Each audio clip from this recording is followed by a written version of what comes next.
Hello friends, welcome to the engineering tech. आज हम बात करने वाले हैं एलसीएम यानी कि लिस्ट कॉमन मल्टीपल की ट्रिक्स के बारे में और सीखेंगे कि जल्दी से जल्दी एलसीएम कैसे निकाला जाता है।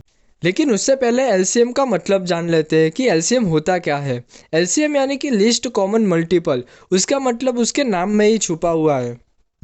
मल्टीपल यानी कि एग्जाम्पल के तौर पर दो ले तो दो के मल्टीपल होते हैं 2, 4, 6, 8 एक्सेट्रा। लेकिन हमें यहाँ ऐसा एक सेम मल्टीपल चाहिए जो मिनिमम हो और उसे ही हम एलसीएम यानी कि लिस्ट कॉमन मल्टीपल बुलाते हैं। हमें पता है कि 2 और 3 का एलसीएम 6 आता है, लेकिन 6 ही क्यों आता है वो जान लेते हैं। जैसा कि हमने आगे देखा, 2 के मल्टीपल होते हैं 2, 4, 6, 8, 10, 12 एक्सेट्रा और 3 के मल्टीपल होते हैं 3, 6, 9, 12, 15 एक्सेट्रा। यहाँ हम कॉमन मल्टीपल फाइंड करते हैं जो कि है 6 और 12। लेकिन हमें पता है कि हमें लिस्ट कॉमन मल्टीपल चाहिए यानी कि उसमें से मिनिमम। यहाँ मिनिमम है 6 यानी कि हमारा एलसीएम भी होता है 6। यहाँ हमने छोटे नंबर लिए इसीलिए ये इजीली हो गया, लेकिन बड़े नंबर के लिए ये बहुत ही डिफ़िकल्ट हो जाता है।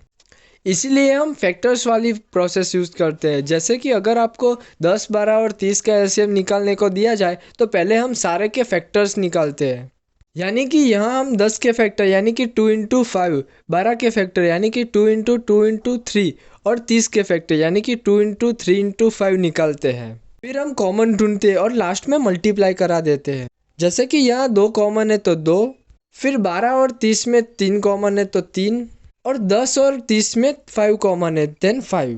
लास्ट में 12 के फैक्टर्स में 2 नॉन कॉमन रह जाता है तो 2 को भी मल्टीप्लाई करा देते हैं। सो हमारा आंसर आ जाता है 60। अब हम ट्रिक के बारे में जान लेते हैं कि हम एलसीएम जल्दी से जल्दी कैसे ढूंढ सकते हैं और इसके लिए हम सेम एग्जांपल लेंगे और लास्ट में आंसर कंपेयर करेंगे। तो नंबर है 10, 12 और 30। तो सबसे पहले इन नंबरों में से हम सबसे मैक्सिमम नंबर को ढूंढेंगे जो कि है 30 और उसके मल्टीपल्स लिखेंगे यानी कि 30, 60, 90, 120। इसके मल्टीपल को हमें 1 बाय 1 देखना है और ढूंढना है कि क्वेश्चन में दिए गए सारे नंबर के मल्टीपल इससे मैच करते हैं कि नहीं, यानी कि क्वेश्चन में दिए गए नंबर के टेबल इससे मैच करते हैं कि नहीं। हमने मैक्सिमम नंबर के मल्टीपल लिखे तो उसके तो मैच करेंगे ही करेंगे, तो उसके अलावा जो भी नंबर है उसके हम मैच करा के देखते हैं। जैसे कि सबसे पहले है 30, तो 30 का मल्टीपल तो है ही, लेकिन उसके अलावा है 10 और 12, तो उसका मल्टीपल है कि नहीं वो चेक कर लेते हैं। यहाँ पे हम सिर्फ सोच के ही बता सकते हैं, लिखने की जरूरत नहीं है। तो 30 10 का तो मल्टीपल है ही, लेकिन 12 का मल्टीपल नहीं है क्योंकि 12 का मल्टीपल होते हैं 12, 24, 36 एक्सेट्रा। सो ये तो एलसीएम हो ही नहीं सकता। दूसरा है 60 जो कि 30 का मल्टीपल तो है ही, उसके अलावा है 10 और 12 जो कि हमें दिखाई दे रहा है कि ये 10 का भी मल्टीपल है ही। और हमने आगे सोचा कि 12 का है कि नहीं, तो हमें पता चला कि 12 5 भी 60 होते हैं, यानी कि ये 12 का भी मल्टीपल है। यानी कि 60, 10, 12 और 30 का मिनिमम कॉमन मल्टीपल है यानी कि एलसीएम है। सो हमारा एलसीएम होता है 60। अब इस आंसर को फैक्टर वाली प्रोसेस के साथ कंपेयर कर लेते हैं तो जी हाँ, दोनों के आंसर सेम होते हैं। एक और एग्जांपल ले लेते हैं जिससे कि आपका कॉन्सेप्ट और क्लियर हो सके। तो दूसरा एग्जांपल है 6, 15 और 20 जिसका हमें एलसीएम निकालना है। जैसे कि हमने आगे सीखा, सबसे पहले क्या करना होगा, मैक्सिमम नंबर फाइंड करना होगा जो कि है 20 और उसके मल्टीपल लिखने होंगे जो कि है 20, 40, 60, 80। जिसमें सबसे पहले है 20। हमें याद रखना होगा कि हमें 20 का मल्टीपल चेक करने की ज़रूरत नहीं है।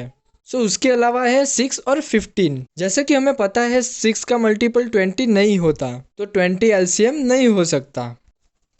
दूसरा है 40, 46 का मल्टीपल तो होता नहीं है तो वो तो एलसीएम हो ही नहीं सकता। फिर आता है 60, 66 का मल्टीपल होता है तो हमें आगे 15 का सोचना होगा।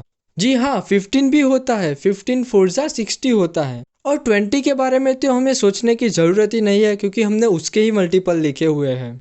तो यस, हमें कॉमन मल्टीपल मिला 60 यानी कि इसका एलसीएम भी है 60। ये है आपका होमवर्क क्वेश्चन, आप इसे जरूर ट्राई कीजिए और कमेंट कीजिएगा। आप इस ट्रिक को आप जरूर ट्राई कीजिए और आप लगातार करेंगे तो आप चुटकियों में आंसर ढूंढ पाएंगे। Thank you for watching the video. More updates के लिए हमें जरूर सब्सक्राइब करें।